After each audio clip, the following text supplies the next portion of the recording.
Friends, good morning. তোমরা সকলে কেমন আছো? দেখো আমার রান্না হচ্ছে, একদিকে ভাত হচ্ছে, একদিকে মাছ হচ্ছে। এটা কী মাছ বলো তো তোমরা? তোমরা বলতে পারো না কি? দেখো এটা কী মাছ হচ্ছে। আমি তো মাছ খাবো না, টাইগার খাবে, ওর আমার হাজবেন্ড খাবে, আর আমার বিড়াল চিল্লি এরা খাবে মাছ। আর আমি ডিম ভাজা করেছি। আমার ডিম ভাজা ডাল হলেই হয়ে যায়, আমি কিছু কিছু খাই না। মাছ মাছ খেতেও ভালো লাগে না আমার।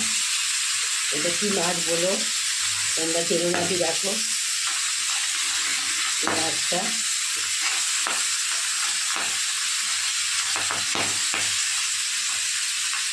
তোমরা সকালবেলা ঠান্ডা লাগলেও কিছু করার নেই, সব কাজ যেমন নিয়মিত প্রতিদিনই করতে হয় সেটাই করতে হচ্ছে, কাজ করছি।